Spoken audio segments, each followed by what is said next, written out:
Hello, this is Lady Boule, and I hope you're having a marvelous day. Thank you for your support. Thank you for subscribing to the channel. Thank you for your thumbs up, for your comments, and thank you for sharing the videos. Thank you for all you do to support the channel. Well, today I've got my eyes on the British Ghanaian actor Idris Elba. Idris Elba has gone viral for saying that he no longer sees himself as a black actor, and that calling yourself a black actor puts you in a box, and black is just a skin, and he didn't want to describe what he did from a standpoint of being black. Just a lot of silly nonsense that you get from these black people when they have been very successful, and then white people give them access to a microphone, and they really don't have a wide range of things that they can talk about. So they talk about blackness and the influence of blackness. He said, and I agree, that any role that he plays in, people are going to know that he's black. But he's 50 years old, and that's make or break for a male actor. You're either at the top of your game and you will get 10, maybe 10 more years, or you're on the downward spiral. I'm not really sure where he is. I think he's still a very good actor. But there are roles that are not going to be accessible to him. It does not matter what he calls himself. In the game that they play in the West, it's built for white people. Now, they will make space for one or two blacks. In America, it would just be one really successful black actor at a time. And black actors have complained about that for a long time. Now there are more than one because they have proven themselves, and black American culture sells. So yes, there are more now, but in the beginning there would only be one, and everybody else had to scramble for crumbs. So when black immigrants come here, and I think they think black Americans are trying to be hard on them, it's not true. We're telling you, you couldn't even come here before 1965. Go look it up. Nobody's lying. And another thing that he said that really perturbed me, that he didn't want to be the first black. I have so much trouble with a black person coming from another place saying things like that if they're in America, especially referencing America, because for America to open up its society, the first black sometimes lost their lives. The first black had the worst possible time. This little girl right here, Ruby Bridges, was the first black child to integrate a school in New Orleans, Louisiana.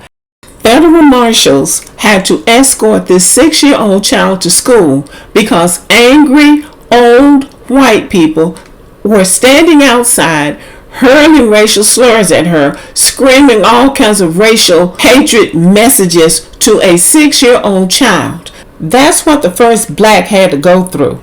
And that had to happen all over this country to open up this country. So he doesn't want to be the first black, but he wants to benefit from what the first black had to go through to open things up. So he could come over here and say he doesn't want to be the first black. He doesn't want to be in a box. So he's being dragged over social media for this, and rightly so. First it was Akon with his stupidity. Now it's this man. That lets you know these people are truly clueless when it comes to America and all of Western civilization. It's the sense of entitlement that they have that gets me.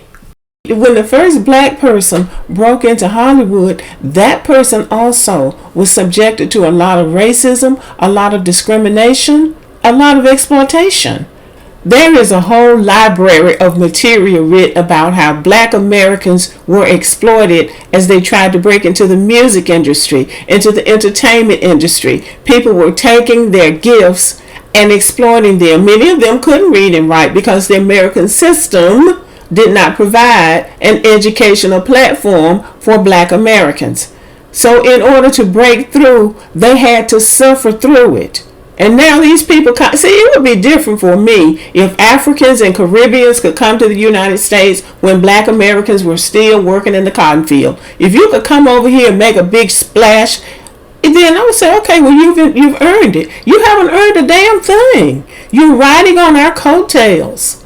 And I don't believe that they believe us when we tell them they would not let you come across that ocean before 1965. They would let a few Africans and Caribbeans come here with the approval of their colonizers. And that was just from a few countries in Africa. And they would only let 100 at a time. That was the quota, which means that you probably didn't even have 100 coming per year. But they had to come with the approval of their colonizer. That's how you came here. You didn't come here as your own person. You came here sponsored by somebody else. They don't believe us when we tell us that, but it's the truth. You had no agency here. They did not want to upset the racial balance of the United States. They wanted it to stay as it was. Now, a lot of the problems that they're having up there in the Minnesota area is because those Somalis have come there and upset the ecosystem. And that's just what it is. And even though they may not see themselves as black, everybody else does. So Idris Elba, like the rest of the immigrants, did not come here when the struggle was on, and it was a struggle. So he's coming here with a sense of entitlement. He thinks he's a good actor, and he is. And he thinks that he should be able to just go get a role and play that role. Well, I think when they were talking about him replacing James Bond in England, over in the UK, I think a decision was made not about anything other than that he was black.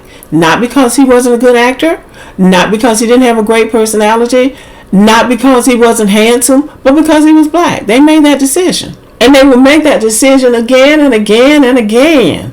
And it doesn't matter what he calls himself. And in America, there will be certain things that he wouldn't be right for. Just like, everybody else. But he can thank people like Denzel Washington, Samuel L. Jackson, Morgan Freeman, Danny Glover, Will Smith, even Jamie Foxx. And of course, the late great Sidney Poitier. He can thank them for opening the door wider so he could come through. He certainly didn't do anything to earn a walk through any door in Hollywood. They opened the door for him, not any white person. Those black people opened that door for him because there was no African doing anything over here before those people, and there are many other black ones. They opened the door for him. He hasn't opened any door, and he has the audacity to say not only that he doesn't want to be the first black. Those people, some of them were the first to really get to the big money, but they had to fight their way through it. But not only does he not want to be the first black, he don't want to be put in a box. He wants to be able to transcend his race. Well, you know what, baby? You're delusional. And he even framed his mouth to say, black is just a skin tone. That's just so dumb. Black is not just a skin tone.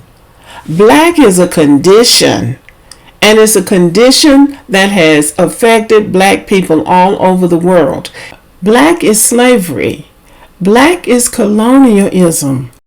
Black is the people in the Congo with some of the richest natural resources in the world. But they are the poorest people in the world. Black is South Africa not being able to get colonizers out of their country. Black is Black Americans not being able to get reparations for hundreds of years of free labor and oppression and discrimination. Black is not just a skin tone. And that is what black people don't have the courage to say when they are successful in the white man's system and they get access to a microphone. They cannot, will not, or they are afraid to say that in front of the white man. That's what black is. His family migrated from Ghana because they didn't have any opportunities in Ghana. So they saw going to England as a place where they could have more opportunities. And then he left England and came to the United States to be an actor because he saw more opportunities here. It doesn't matter what he calls himself. There is just going to be a limitation to what he's going to be able to do. It just is not necessary for you to go out into the world showing how ignorant you are and how you're trying to distance yourself from blackness. Now, I believe that black people think that that's what they have to do. I give you Kanye West. Slavery? was a choice. What is the water that they drink, or what is the vow that they take, that they have to do something to distance themselves from blackness to be successful? And it's something that these people, I think, are choosing to do on their own, because some of the most successful actors in Hollywood don't do that. They don't say anything about race. And that would be the smart thing to do, because you make yourself look silly. He was attacked all over social media for that, because it was not even necessary. I'm not going to define myself as a black actor.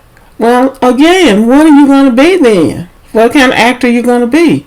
You don't have to tell anybody. You don't have to define yourself as anything. When you show up for the audition, you're already defined. Or if somebody decides, well, he would be good in this role, they already know that he's black. He's not going to get anything by not calling himself a black actor that he couldn't get by calling himself a black actor. So Idris Elba, like a lot of these black immigrants, seems to think that what happened to those black Americans, that would not have happened to me because I'm from Ghana. The hell you preach. You couldn't even come here. No, it wouldn't have happened to you because you wouldn't have got here in the first place. And the only reason you are here doing anything now is because black Americans opened the door. They don't really like to believe that. I think that especially Africans want to think that, well, I could always come to the United States. No, you couldn't. You couldn't come here. You weren't doing anything, because if you could have been coming here, you would have been coming. And even now when they come here, they're coming here doing the same thing that black Americans are doing. They're not opening any doors. They're just crowding on the space that we made for ourselves. That's all they're doing. But in their minds, they should be able to do what the white people are doing. And I want to see them do it. I want him to do something besides be a black actor. I'm excited about it. I really want to see it. And there's one thing about white supremacy. White supremacy is very precise and very specific. They know exactly when they're going to open something up and when they're not going to open it up. So if he's going to do something besides be a black actor, I want to see it. I want to see that. And I'm going to end on this note. Every time a black American has jumped up and said something like that, oh, they want to be we'll just say, I want to be for everybody. I want to do this. The minute you make a statement like that, that is the minute that your value goes down in the entertainment field, because they already know how far you're going to go, and you're not going to go any further than they have already decided. So you can call yourself whatever you want to, but I want to see him do something besides be a black actor. I'm excited about it. So everybody, let's look forward. Let's see what he's going to do as a non-black actor. Since we're still in Black History Month, this week I'm going to do a video on Oscar Micheaux. Oscar Micheaux was a black film director and independent producer who made over 44 films back in the 20s and the 30s. Now, my question, what happened to that spirit among black people? Those movies were successful. What happened to that spirit? Okay, let me know what you think about the video. Thanks for listening. Subscribe to the channel. Give me a thumbs up. Leave a comment. Share the video. And as always, have a great day.